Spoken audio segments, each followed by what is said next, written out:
everyone, it's Alyssa and welcome to You Can Learn Math. Today's lesson is on multiplying complex numbers. So complex numbers, you may remember they are things that look like this, where A and B are constants or just plain numbers, normal, ordinary numbers, they're not variables. And our little I over here is the imaginary square root of -1. If you are not familiar with or need a refresher on imaginary numbers, there is a link in the description below talking about them, what they are, and very importantly for this one, what happens when you put them to different powers like I squared, I cubed, etc. So, complex number combines an imaginary part and a real part. And we're going to talk about multiplying them. The ones we want to start with, well, actually what I'd like to start with now that I say that, what should I do first? Thinking, okay, these are going to behave very, very similarly to when you are multiplying with variables, when you're distributing using the distributive property. Link below. Like say something like 5 times x plus 3, and how we would distribute by saying 5 times x and 5 times 3 to be 5x plus 15. We're also going to be using FOIL, it's the common sort of term for this, another link below, when we are multiplying things like, say, x plus 4 times x minus 2, where you do x times both of them in the second parentheses, and then the 4, and then combine like terms. If any of this sounds like, I don't remember this, please go watch the other videos first. It's like core knowledge we're going to build on. I don't want you to be lost with this. These are very core concepts that are necessary to do this next bit. Okay, so it's going to be very similar to that, very, very similar. There is one key difference, which we will get to, but let's start with the similarities first. Let's say I had something like this, 5 times 3 minus 4i. The fact that there is an I there doesn't matter for our standard distributing, process. I still do the same thing. I will say 5 times 3 first, which gives me 15. And then 5 times negative 4i, that gives me negative 20i. There are no like terms to combine. It's done. That's it. Seriously, that's it. You just distribute. You have a single constant on the outside. You just distribute, and that's it. The little wrinkle appears when you get a second I in the mix. Like say this. Let's say if I had 3i times 4 plus 9i. Oh, okay. Well, let's see what happens. 3i times 4 is 12i. 3i times 9i. Anytime you're doing this, it's exactly like x. If I said 3x times 9x, because we know that's 3 times x times 9 times x, I would do my 3 times 9, which is 27, and then x times x, which is x squared. And you go, hey, 27x squared. Okay? Very, very similar to that. Again, there is a little wrinkle. We'll get there. So 3i times 9i, 3 times 9 is 27. This is positive 27. I times I is I squared. If these were x's, you would be done. They're not, though. They're i's. And here comes our little wrinkle. When we put I to a power, it follows a certain pattern. Again, if this does not sound familiar and you'd like further explanation on what this pattern is, link below the video that's the introduction to imaginary numbers. So if I have plain I or I to the first, that's just I. I squared is -1.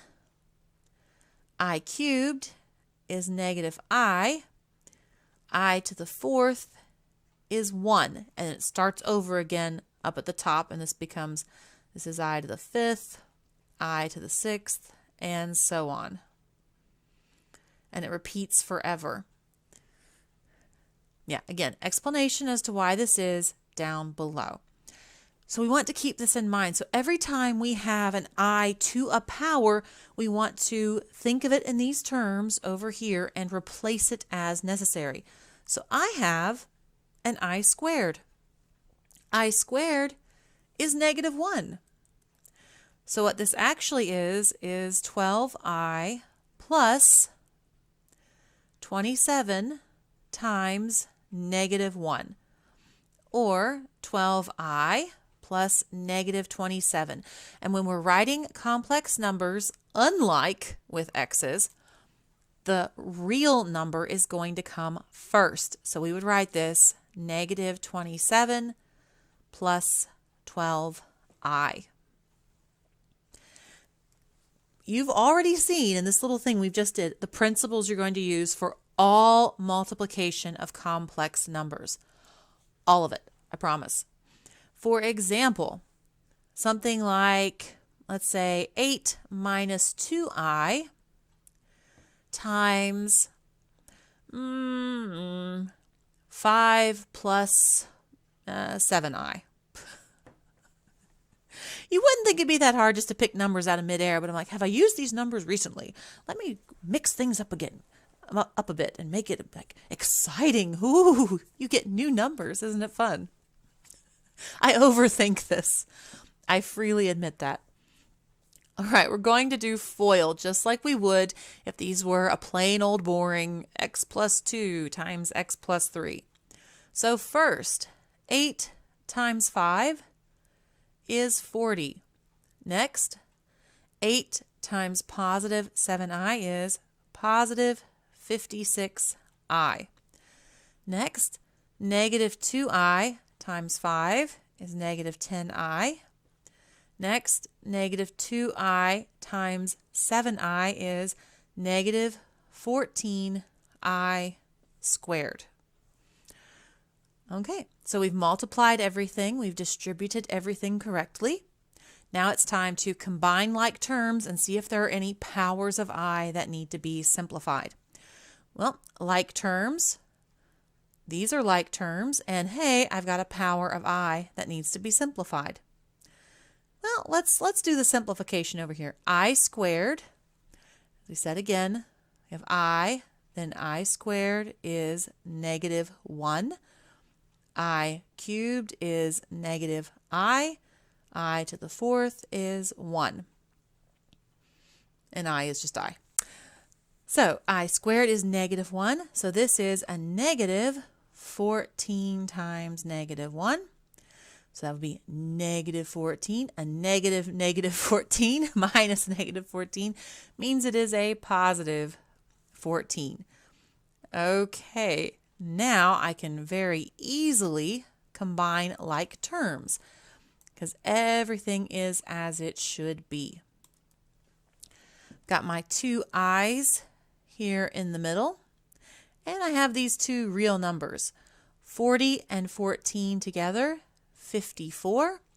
56i and negative 10i is positive 46i. And that's it.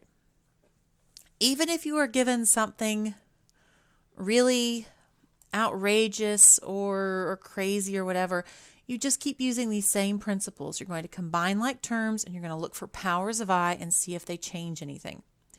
So let's say if I had something like, I don't know, let's say I squared plus I times 3i plus 4.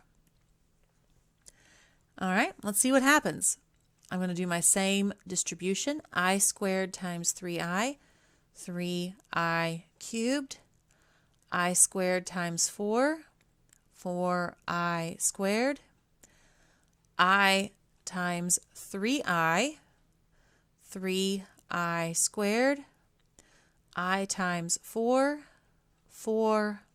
All right, so I do have some like terms that are right there, but I think I want to get rid of all these powers of I, or simplify all these powers of I first.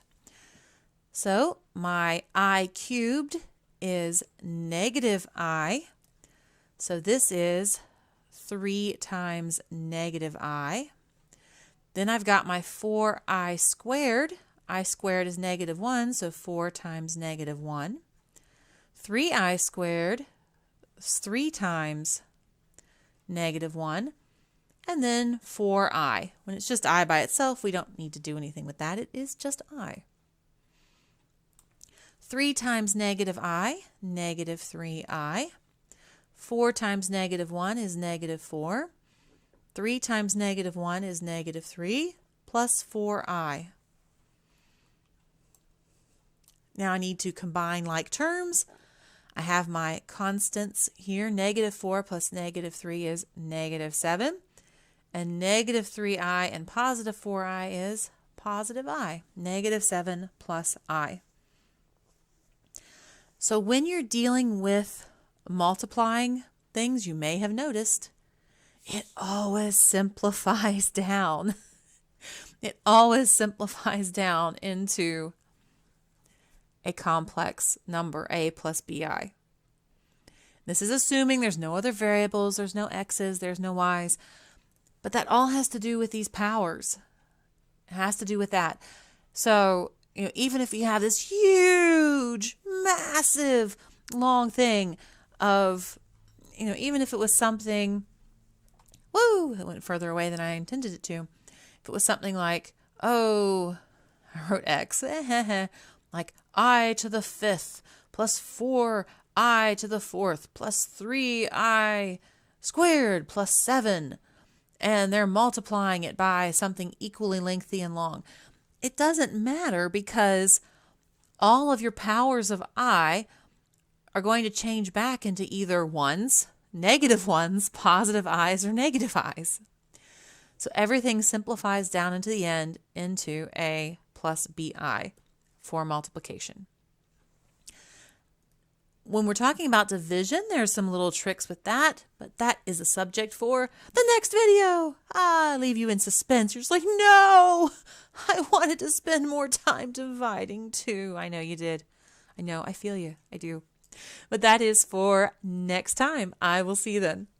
I hope you enjoyed that today. If it was helpful, useful in any way, please like, share, subscribe. You know the drill. Thank you so much for stopping by. Hope you have a great day. See you later. Bye.